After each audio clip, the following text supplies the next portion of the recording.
There are moments in life when everything quietly falls apart. Not with noise, not with drama, but with a soft realization that what you're holding on to is slowly holding you back. Most people never notice these moments. They stay busy. They stay distracted. They keep carrying what is already too heavy, and they wonder why healing never arrives. This story is about one of those moments, the kind that doesn't shout, but waits. In a quiet valley where days passed slowly and nights felt longer than they should, there lived a man named Eamon Hale. From the outside, his life looked steady, predictable, almost peaceful, but inside him lived something unresolved, a weight he refused to put down, a past he believed he needed to protect. This is a story about what happens when holding on stops working, and letting go becomes the bravest thing a person can do. Eamon Hale woke before the sun, not because I needed to, but because he always had. The valley outside his window was still wrapped in shadow, the kind that made the world feel unfinished. He lay there for a moment, listening. Wind brushing against grass, a distant animal call, silence stitched together by routine. He rose, washed his face with cold water, and dressed without thought. Every movement had been practiced so often it no longer belonged to him. His hands knew what to do even when his mind stayed elsewhere, somewhere behind his eyes, where old memories lived like furniture no one sat on anymore. Eamon was known as a reliable man, steady, grounded, the kind people trusted without asking why. In the small valley town, reliability passed for peace. If a man showed up on time, worked quietly, and caused no trouble, people assumed he was doing fine. But peace is not the same as rest. Each morning Eamon walked the same narrow path along the hillside. Dew dampened his boots. The air smelled of earth and something faintly sweet, wildflowers that grew where no one tended them. He paused at the same overlook as he always did, watching the light slowly spill into the valley. This was his moment, the one he never skipped. It wasn't joy that brought him there, it was obligation, a quiet promise he had made years ago and never questioned since. Standing there felt like proof that something remained unchanged, that if he kept returning to this spot, the past might stay intact. Eamon believed strength meant holding on to habits, holding on to memories, holding on to the version of himself that once felt certain. He told himself that letting go was a kind of weakness, a slow forgetting, and forgetting he believed was dangerous. If he released the weight he carried, what would be left of him? What would anchor his days? So he carried it carefully, never examined it too closely, never asked what it cost him. As the sun rose higher, warmth touched his face. Others might have felt gratitude. Eamon felt resolve. Another day accounted for, another promise kept, another step taken without deviation. But beneath the calm surface of his life lived a tension he had grown used to ignoring, a tightness in the chest that came when the world grew too quiet, a heaviness that no amount of discipline seemed to ease. You know this feeling. The feeling of doing everything right and still sensing something is wrong. Of being admired for endurance while slowly growing tired of enduring. Eamon returned home and began his work, moving through the hours with practiced focus. To anyone watching, nothing seemed broken, yet inside him something waited, patient, unresolved, asking a question he refused to hear. How long can a person carry something simply because they always have? That question followed him through the day, though he never named it. It lingered in pauses, in breaths held a moment too long, in the quiet realization that his life, though orderly, felt painfully unfinished, and so the weight remained, unchallenged, unspoken, quiet, but heavy all the same. Eamon believed in effort the way other people believed in luck. If something could be earned, he trusted it. If it could be repeated, he respected it. His days were shaped by small disciplines, simple acts done consistently without drama or complaint.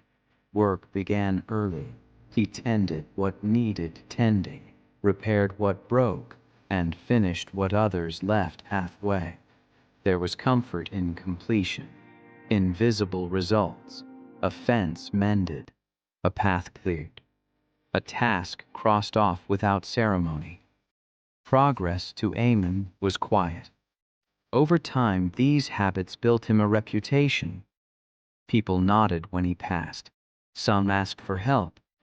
Others spoke of him with an unspoken admiration, the kind reserved for men who never seemed to falter. He became an example without realizing it, and for a while it felt good. Each small victory reinforced the belief that endurance was the answer, that discipline could hold life together if applied carefully enough. He told himself that as long as he kept moving, kept building, nothing would collapse. But discipline, when used to avoid feeling, becomes a wall. Eamon's strength had been forged during a different season of his life, one shaped by responsibility and loss. Back then, holding on had been necessary. There were things that needed protecting, people who depended on him not to break. So he learned how not to. He learned to work through exhaustion, to swallow disappointment, to replace grief with routine. Those skills served him well until they didn't. Success came in the form of stability, a predictable income, a life that looked intact from the outside. He owned what he needed. He lacked nothing obvious. Yet the more solid his life became, the less room there was for softness. He stopped noticing beauty unless it repeated, stopped asking questions that didn't have answers, stopped wondering who he was becoming. Still, he told himself this was maturity. This was what growing up looked like. The quiet narrowing of expectations, the steady exchange of wonder for control. If he felt something stir inside him, an ache, a longing, he buried it beneath effort. Another task, another improvement, another reason to stay busy. You might recognize this pattern. The belief that if you stay disciplined enough, pain will eventually grow tired and leave. That if you build a strong enough structure, nothing inside you will collapse. But pain doesn't disappear when ignored. It waits. Eamon didn't see the flaw yet.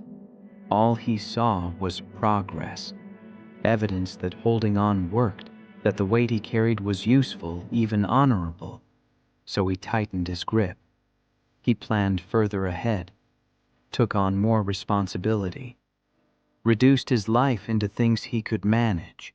Control felt like safety, predictability felt like peace.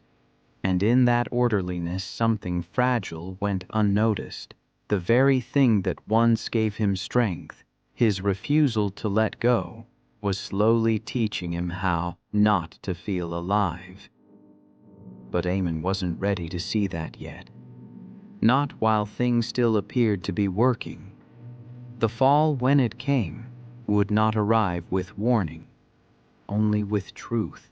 The day everything changed began like any other. That was the cruelest part. Eamon followed his routine without resistance. Boots on, tools gathered, the valley breathing slowly beneath a pale morning sky. Nothing felt wrong. Nothing warned him. Life, in its quiet way, gave no signal that it was about to take something back. It happened in the afternoon. A message delivered without urgency. A few simple words spoken by someone who didn't yet understand their weight. The kind of news that rearranges a life in seconds, even though the world around you keeps moving as if nothing has happened. Something Eamon had been holding on to for years, protecting, preserving, building his identity around, was gone. Not damaged, not delayed, gone. There was no dramatic scene, no collapse to the ground, no raised voice. Eamon stood very still as the truth reached him, as if remaining motionless might keep it from settling. His first instinct was practical. What needs to be done? What can be fixed? He asked questions that had no answers, replayed the moment again and again, searching for a detail he could adjust, a choice he could reverse. He believed still in effort, in correction, in discipline as strong enough to undo loss. But this was not a problem. It was an ending. The hours that followed felt unreal. The valley looked the same. The light behaved normally. People spoke to him as they always had. And yet, something fundamental had shifted. A foundation he didn't realize he was standing on had quietly given way. Eamon returned home with the same steady walk, but inside him, the structure he'd built through years of control began to crack. This loss did not respond to strength. It did not improve with patience. It did not care how much he endured. That night he sat alone longer than usual. The silence felt heavier now, not calm but confrontational. Without the thing he'd been holding on to, the weight had nowhere to rest. It pressed inward instead. He told himself this was temporary, that tomorrow he would wake and continue. That discipline had carried him through worse. But a subtle fear crept in, one he hadn't felt in years. What if effort isn't enough this time? You know this moment, the one where you realize the rules you lived by no longer apply, where the strategy that once saved you cannot reach the place you are hurting now. Eamon lay awake that night, staring into the dark, holding on to the last fragments of certainty he had left. His hands were empty, but they were still clenched. And for the first time, the idea of letting go did not feel like weakness. It felt like something he was being forced toward, ready or not. In the days that followed, Eamon behaved as though nothing had ended. He woke at the same hour, walked the same path, stood at the same overlook where the valley slowly filled with light. From a distance, his life remained untouched. Routine held its shape, and to anyone watching, he looked exactly the same. But inside, he was negotiating with reality. He replayed conversations that no longer mattered, reconstructed moments that could not be changed. His mind moved backward with a precision that felt almost disciplined, searching for the point where he might have acted differently, spoken sooner, held tighter. If he could find the mistake, maybe the loss would reverse itself. Denial did not arrive as refusal. It arrived as effort. Eamon convinced himself that holding on a little longer was not the same as resisting truth. He told himself he was honoring what had been lost, protecting its meaning, keeping it alive through memory and loyalty. Letting go, he believed, would turn it into nothing. So he surrounded himself with reminders, objects, places, habits that no longer served a present purpose but anchored him to the past. Each one whispered the same message. If you remember hard enough, it still exists. This was not healing, it was preservation. And preservation is exhausting. At night, guilt joined the silence. Not guilt for what he had done, but for what he couldn't do anymore. For failing to keep something intact simply by caring enough. He told himself stronger people would have found a way. You might recognize this voice, the one that says loss is a personal failure, that if something ended, you must not have been disciplined enough to save it. Eamon's world narrowed. Conversations felt distant. The future felt disloyal. Even moments of relief were followed by shame, as though peace itself were a betrayal. So he clung harder. He held on to routines that no longer fit, to beliefs that no longer protected him, to an identity shaped around something that no longer existed. And beneath all of it lived a quiet fear he refused to speak aloud. If I let go, who am I without it? That question frightened him more than pain ever had. Pain could be endured, emptiness could not. So Eamon stayed where he was, suspended between what had been and what refused to be anymore. Not moving forward, not fully collapsing, just stuck.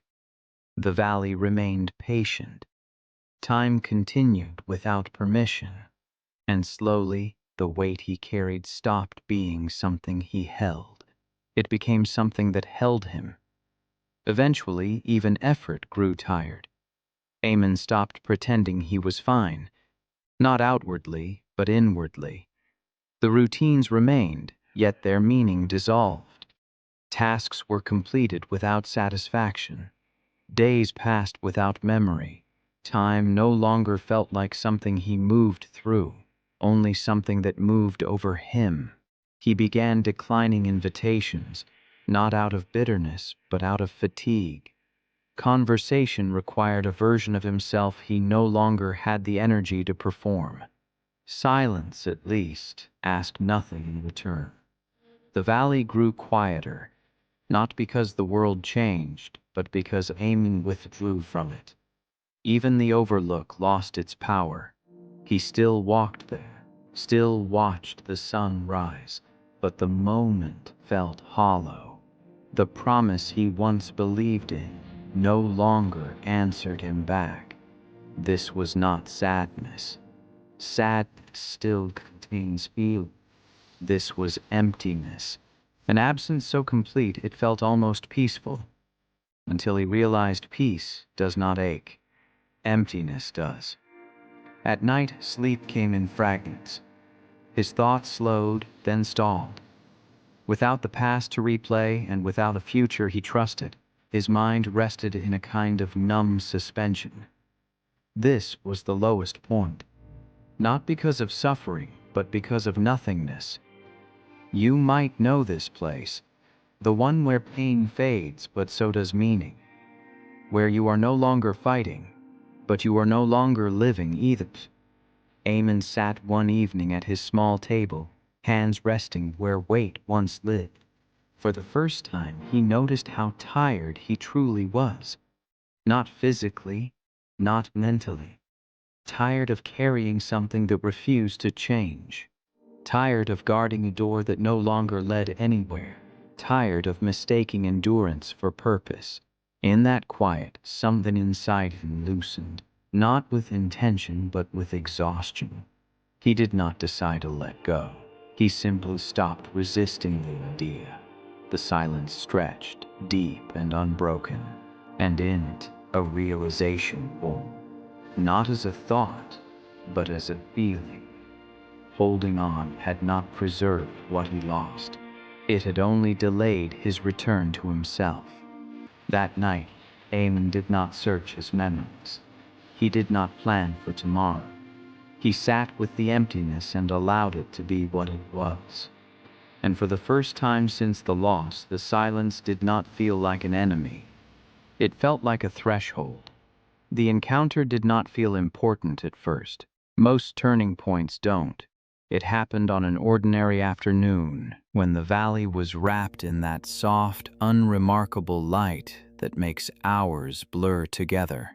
Eamon had taken a longer path than usual, not out of intention, but because the shorter one reminded him too much of who he used to be.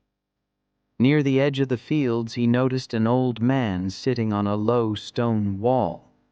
He hadn't seen him there before, or maybe he had and never paid attention. The man's presence was quiet, unannounced, as if he belonged to the land more than to time. They acknowledged each other with a nod, nothing more. Eamon might have kept walking, but something about the stillness held him. Not curiosity, recognition.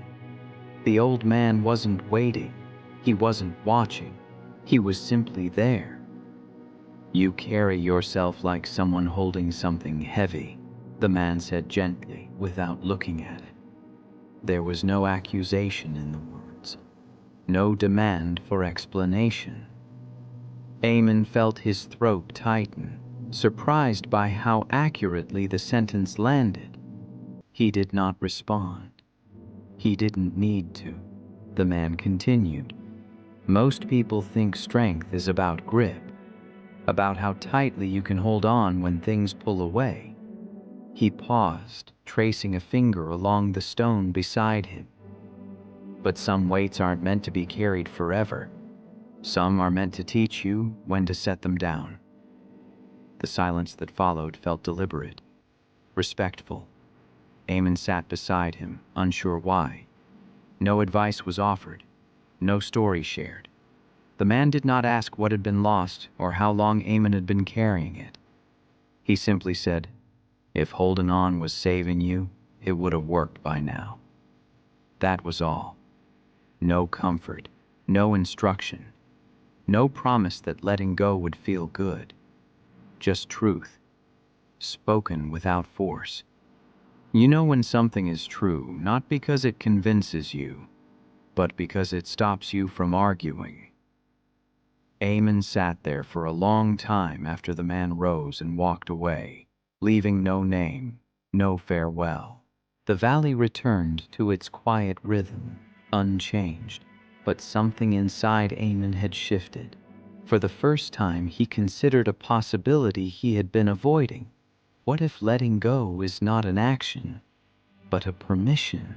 That question followed him home, gentle but persistent, not demanding an answer, only asking to be noticed.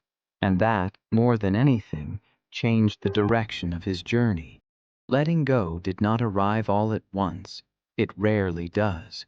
For Eamon, it began with something almost invisible. A pause. A moment where he noticed the familiar tightening in his chest and chose not to respond the way he always had.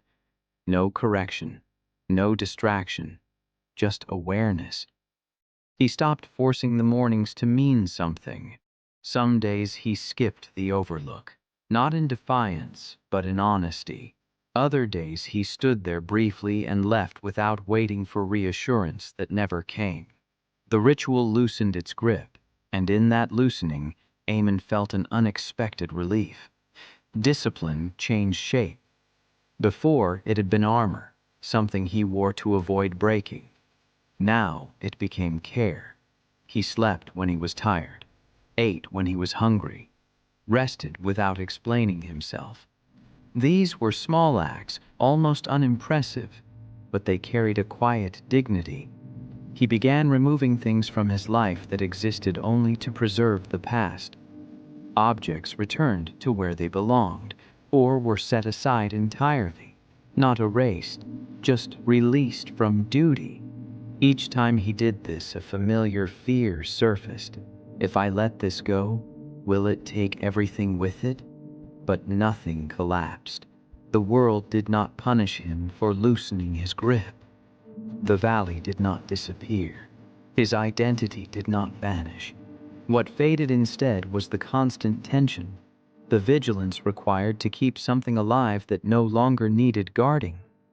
Healing did not feel triumphant. It felt humble. There were days when grief returned unexpectedly, sharp and immediate. Eamon learned not to fight it. He let it move through him like weather, arriving, passing, leaving no instruction behind. You might recognize this stage. The one where growth looks suspiciously like weakness, where doing less feels wrong, where rest feels undeserved. But something important was happening beneath the surface. Eamon was no longer trying to control the outcome of his healing. He was participating in it. He stopped asking when he would feel whole again, stopped measuring progress, stopped demanding closure. In its place came a gentler question: what do I need right now?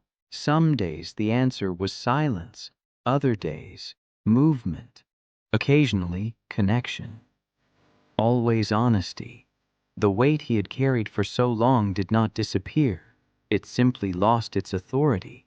It became a memory instead of a burden, a chapter instead of a definition. And though Eamon did not yet feel strong, he felt something new: lightness, not the absence of pain, but the absence of resistance. Growth has a way of being tested when you least expect it. Just when Eamon began to trust the lightness, life reached back for him. Not gently this time. A familiar stress. A reminder of responsibility. A moment that echoed the past closely enough to wake old instincts. Without noticing, his hands clenched again. He caught himself replaying conversations that hadn't happened yet, preparing for outcomes he couldn't control, tightening his schedule, restricting rest. Discipline slipped back into armor so quietly it almost felt responsible. This was the old strength returning, the one that had once saved him and later trapped him. At first it felt comforting, predictable, safe, but the cost revealed itself quickly. Sleep grew restless. His chest tightened the way it used to. The lightness faded, replaced by that familiar pressure, the sense of carrying something heavier than necessary. Eamon noticed it one evening while standing alone, staring at nothing in particular. The realization came softly but clearly. I've been here before. This time, though, he didn't panic. He understood now that letting go was not a single decision. It was a practice, one that would be tested repeatedly, especially when life felt uncertain. Strength, he realized, wasn't proven by never gripping again. It was proven by noticing and choosing differently. So he paused. He loosened his schedule, spoke honestly when he wanted to withdraw, rested without justification, not perfectly, not consistently, but consciously. You know this struggle. The moment you realize healing doesn't mean the absence of old habits, only the presence of awareness when they return. Eamon didn't shame himself for slipping. He didn't interpret it as failure. He saw it for what it was: proof that growth was real enough to be tested. And each time he released his grip again, it came easier. Not because life grew lighter, but because he did. There was no moment where Eamon woke up healed, no sudden clarity, no emotional sunrise. What changed was quieter than that. He began moving through the valley with less urgency, not slower, just softer. His steps no longer carried the weight of proving anything. He worked with care instead of pressure. He listened without preparing replies. He rested without guilt lingering behind his eyes. Purpose returned, but not as a demand. It arrived as presence. Eamon noticed details he had overlooked for years: the way the air cooled just before dusk, the rhythm of his own breath when he stopped controlling it, the comfort of doing something simply because it needed doing, not because it defined him. Peace, he learned, was not the absence of loss. It was the absence of resistance to it. He no longer introduced himself to the world through what he had endured or protected. The past remained, but it no longer spoke for him. He carried it with respect, not obligation. There were still difficult days. Letting go had not erased memory, but memory no longer commanded his choices. It informed them quietly, like a teacher who knows when to step back. You might feel this shift yourself one day, when the thing you feared releasing stops chasing you, when space opens where tension used to live, when your life feels less like something to manage and more like something to inhabit. Eamon found meaning in smaller places now, in consistency without punishment, in discipline that supported peace instead of replacing it, in strength that allowed softness to exist without apology.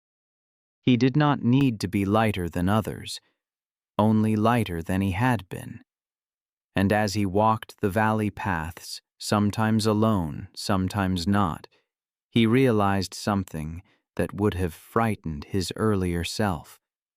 Letting go had not made his life smaller, it had made it honest. If this story stayed with you, it's because part of you recognizes Eamon, not his valley, not his routine, but the way he carried something long after it stopped helping him. We are taught to admire endurance, to praise those who hold on no matter the cost. But no one teaches us how to notice when holding on becomes the very thing that keeps us stuck. Letting go is not forgetting. It is not giving up. It is not dishonoring what mattered. Letting go is recognizing when a season has ended and refusing to live inside it forever. Sometimes strength means loosening your grip. Sometimes discipline means rest. Sometimes healing begins when you stop asking pain to justify itself. You don't need to rush this. You don't need to be perfect at it. You only need to notice what you are still carrying out of habit rather than love. The past does not need to be erased to release its weight. Grief does not need to disappear to lose its control, and you do not need to become someone new to walk forward lighter. Like Eamon, you are allowed to set things down. You are allowed to change how you define strength. You are allowed to choose peace without explaining yourself. If this story helped you breathe a little easier, let it reach someone else who is still carrying too much. Like it. Share it. Stay here a while. And remember, healing doesn't begin when everything makes sense. It begins the moment you decide you don't have to hold on anymore.